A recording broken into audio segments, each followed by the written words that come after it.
And so our weary marching and countermarching came at last to an end, and we found ourselves with our backs fairly against the wall, and the whole strength of the government turned against us. Not a word came to us of a rising or movement in our favor in any part of England. Everywhere the dissenters were cast into prison and the church dominant. From north and east and west the militia of the counties was on its march against us. In London 6 regiments of Dutch troops had arrived as a loan from the Prince of Orange. Others were said to be on their way. The city had enrolled 10,000 men. Everywhere there was mustering and marching to succor the flower of the English army, which was already in Somersetshire. And all for the purpose of crushing some 5,000 or 6,000 clodhoppers and fishermen, half-armed and penniless, who were ready to throw their lives away for a man and for an idea. But this idea, my dear children, was a noble one, and one which a man might very well sacrifice all for, and yet feel that all was well spent. For though these poor peasants, in their dumb, blundering fashion, would have found it hard to give all their reasons in words, yet in the inmost heart of them they knew and felt that it was England's cause which they were fighting for, and that they were upholding their country's true self against those who would alter the old systems under which she had led the nations. 3 more years made all this very plain, and showed that our simple unlettered followers had seen and judged the signs of the times more correctly than those who called themselves their betters. There are, to my thinking, stages of human progress for which the Church of Rome is admirably suited. Where the mind of a nation is young, it may be best that it should not concern itself with spiritual affairs, but should lean upon the old staff of custom and authority. But England had cast off her swaddling clothes, and was a nursery of strong, thinking men, who would bow to no authority save that which their reason and conscience approved. It was hopeless, useless, foolish, to try to drive such men back into a creed which they had outgrown. Such an attempt was, however, being made, backed by all the weight of a bigoted king with a powerful and wealthy church as his ally.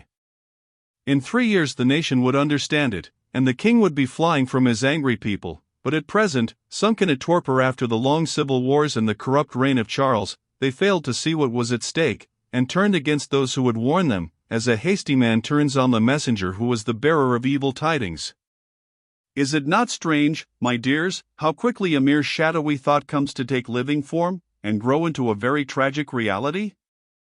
At one end of the chain is a king brooding over a point of doctrine, at the other are 6,000 desperate men, chivied and chased from shire to shire, standing to bay at last amid the bleak Bridgewater marshes, with their hearts as bitter and as hopeless as those of hunted beasts of prey. A king's theology is a dangerous thing for his subjects. But if the idea for which these poor men fought was a worthy one, what shall we say of the man who had been chosen as the champion of their cause? Alas, that such men should have had such a leader! Swinging from the heights of confidence to the depths of despair, choosing his future council of state one day and proposing to fly from the army on the next, he appeared from the start to be possessed by the very spirit of fickleness. Yet he had borne a fair name before this enterprise. In Scotland he had won golden opinions, not only for his success, but for the moderation and mercy with which he treated the vanquished. On the continent he had commanded an English brigade in a way that earned praise from old soldiers of Louis and the Empire.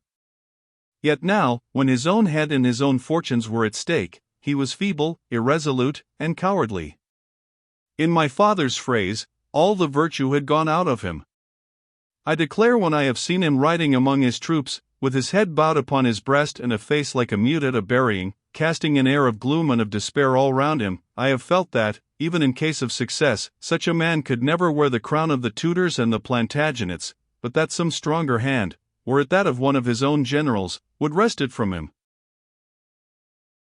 I will do Monmouth the justice to say that from the time when it was at last decided to fight, for the very good reason that no other course was open, he showed up in a more soldierly and manlier spirit. For the first few days in July no means were neglected to hearten our troops and to nerve them for the coming battle. From morning to night we were at work, teaching our foot how to form up in dense groups to meet the charge of horse, and how to depend upon each other, and look to their officers for orders. At night the streets of the little town from the castle field to the Parret Bridge resounded with the praying and the preaching. There was no need for the officers to quell irregularities, for the troops punished them amongst themselves. One man who came out on the streets hot with wine was well nigh hanged by his companions, who finally cast him out of the town as being unworthy to fight in what they looked upon as a sacred quarrel. As to their courage, there was no occasion to quicken that, for they were as fearless as lions, and the only danger was lest their fiery daring should lead them into foolhardiness. Their desire was to hurl themselves upon the enemy like a horde of Moslem fanatics, and it was no easy matter to drill such hot-headed fellows into the steadiness and caution which war demands. Provisions ran low upon the third day of our stay in Bridgewater, which was due to our having exhausted that part of the country before, and also to the vigilance of the Royal Horse, who scoured the district round and cut off our supplies.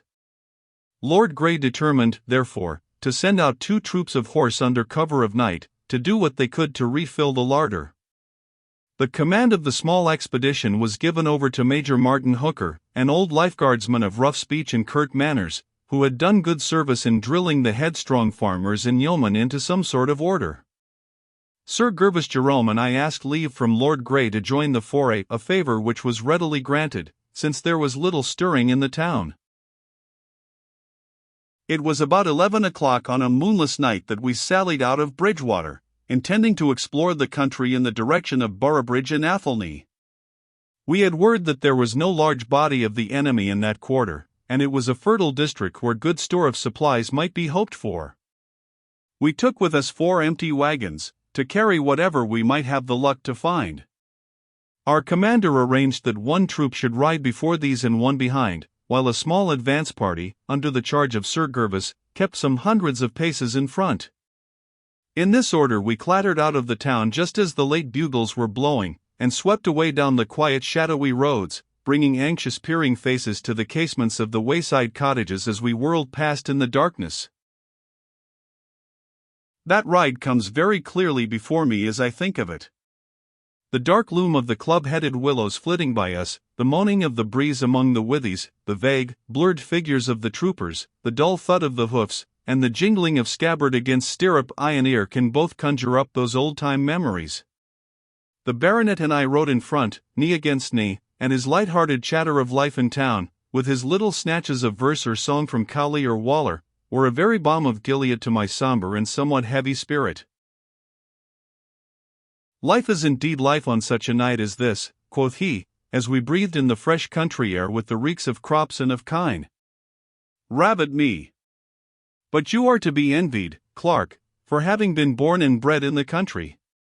What pleasures has the town to offer compared to the free gifts of nature, provided always that there be a perruquiers and a snuff merchants, and a scent vendors, and 1 or 2 tolerable outfitters within reach? With these and a good coffee-house and a playhouse, I think I could make shift to lead a simple pastoral life for some months." "In the country," said I, laughing, "we have ever the feeling that the true life of mankind, with the growth of knowledge and wisdom, are being wrought out in the towns." "Ventre Saint Gris! It was little knowledge or wisdom that I acquired there," he answered. "Truth to tell, I have lived more and learned more during these few weeks that we have been sliding about in the rain with our ragged lads, than ever I did when I was page of the court, with the ball of fortune at my feet. It is a sorry thing for a man's mind to have nothing higher to dwell upon than the turning of a compliment or the dancing of a coranto. Zounds, lad! I have your friend the carpenter to thank for much. As he says in his letter, unless a man can get the good that is in him out, he is of less value in the world than one of those fowls that we hear cackling, for they at least fulfill their mission, if it be only to lay eggs. Ged, it is a new creed for me to be preaching." "But," said I, "when you were a wealthy man you must have been of service to someone, for how could one spend so much money and yet none be the better?" "You dear bucolic Micah," he cried, with a gay laugh. "You will ever speak of my poor fortune with bated breath and in an awestruck voice, as though it were the wealth of the Indies. You cannot think, lad, how easy it is for a money-bag to take unto itself wings and fly. It is true that the man who spends it doth not consume the money, but passes it on to someone who profits thereby. Yet the fault lies in the fact that it was to the wrong folk that we passed our money, thereby breeding a useless and debauched class at the expense of honest callings. Oh, dese fish, lad! When I think of the swarms of needy beggars, the lecherous pimps, the nose-slitting bullies, the toadies and the flatterers who were reared by us, I feel that in hatching such a poisonous brood our money hath done what no money can undo. Have I not seen them 30 deep of a morning when I have held my levee, cringing up to my bedside? Your bedside! I exclaimed. Aye. It was the mode to receive in bed, attired in laced cambric shirt and periwig, though afterwards it was permitted to sit up in your chamber, but dressed a la negligence, in gown and slippers. The mode is a terrible tyrant, Clarke, though its arm may not extend as far as haven't. The idle man of the town must have some rule of life, so he becomes a slave to the law of the fashions. No man in London was more subject to it than myself. I was regular in my irregularities, and orderly in my disorders. At 11 o'clock to the stroke, up came my valet with the morning cup of Hippocras, an excellent thing for the qualms, and some slight refection, as the breast of an ortolan or wing of a widgeon. Then came the levee, 20, 30, or 40 of the class I have spoken of, though now and then perhaps there might be some honest case of want among them, some needy man of letters in quest of a guinea, or pupil less pedant with much ancient learning in his head and very little modern coinage in his pocket. It was not only that I had some power of mine own, but I was known to have the ear of my Lord Halifax, Sidney Godolphin, Lawrence Hyde, and others whose will might make or mar a man. Mark you those lights upon the left. Would it not be well to see if there is not something to be had there? Hooker hath orders to proceed to a certain farm, I answered. This we could take upon our return should we still have space. We shall be back here before morning. We must get supplies, if I have to ride back to Surrey for them, said he. Rat me, if I dare look my musketeers in the face again unless I bring them something to toast upon the end of their ramrods. They had little more savory than their own bullets to put in their mouths when I left them. But I was speaking of old days in London. Our time was well filled. Should a man of quality incline to sport, there was ever something to attract him. He might see sword-playing at Hockley, or cocking at Shoe Lane, or baiting at Southwark, or shooting at Tothill Fields. Again, he might walk in the physic gardens of St. James's, or go down the river with the ebb tide to the cherry orchards at Rotherhithe, or drive to Islington to drink the cream, or, above all, walk in the park, which is most modish for a gentleman who dresses in the fashion. You see, Clarke, that we were active in our idleness, and that there was no lack of employment. Then as evening came on there were the playhouses to draw us, Dorset Gardens, Lincoln's Inn, Drury Lane, and the Queen's. Among the four there was ever some amusement to be found. There, at least, your time was well employed, said I. You could not hearken to the grand thoughts or lofty words of Shakespeare or of Massinger without feeling some image of them in your own soul. Sir Gervas chuckled quietly. You are as fresh to me, Micah, as this sweet country air, said he. Know, thou dear babe, that it was not to see the play that we frequented the playhouse. Then why, in heaven's name? I asked.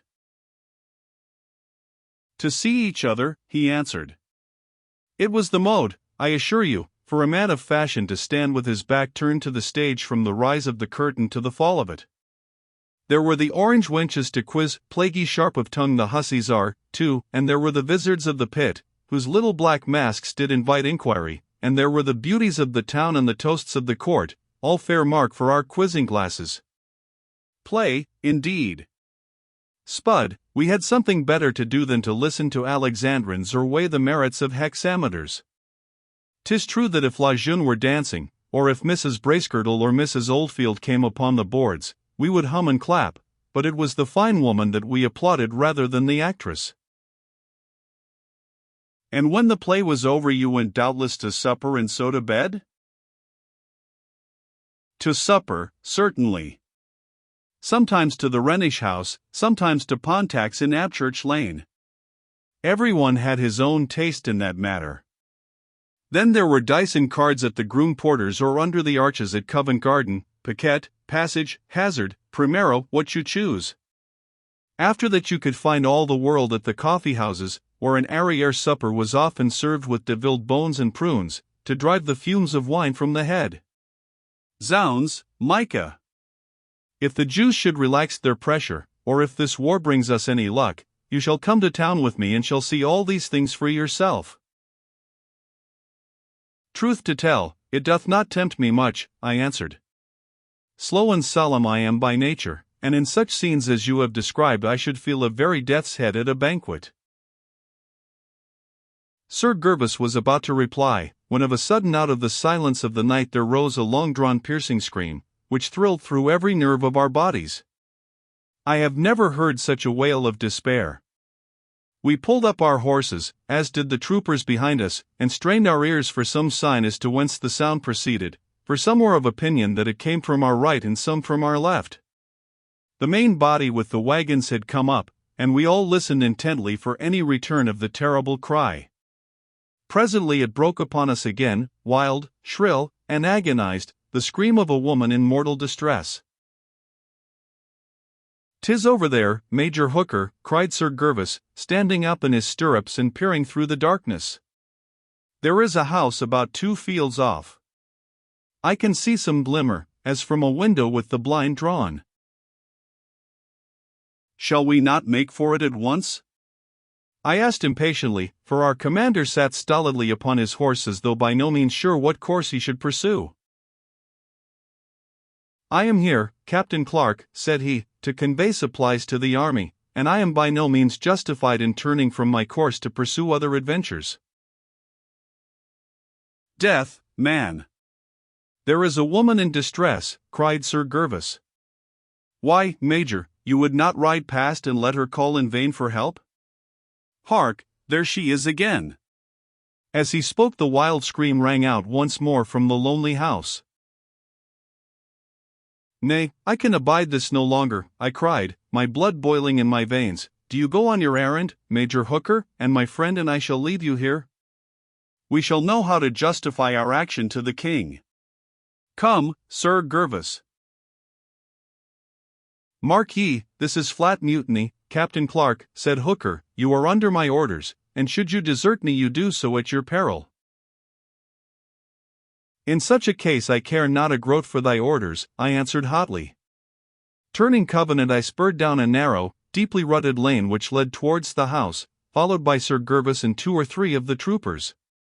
At the same moment I heard a sharp word of command from Hooker and the creaking of wheels, showing that he had indeed abandoned us and proceeded on his mission. "He is right," quoth the baronet, as we rode down the lane. "Saxon or any other old soldier would commend his discipline." "There are things which are higher than discipline," I muttered. I could not pass on and leave this poor soul in her distress. But see, what have we here?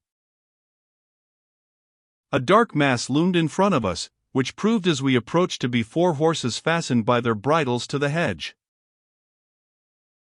"Cavalry horses, Captain Clarke," cried one of the troopers who had sprung down to examine them. "They have the government's saddle and holsters. Here is a wooden gate which opens on a pathway leading to the house." "We had best dismount, then," said Sir Gervas, jumping down and tying his horse beside the others. "Do you, lads, stay by the horses, and if we call for ye come to our aid? Sergeant Holloway, you can come with us. Bring your pistols with you."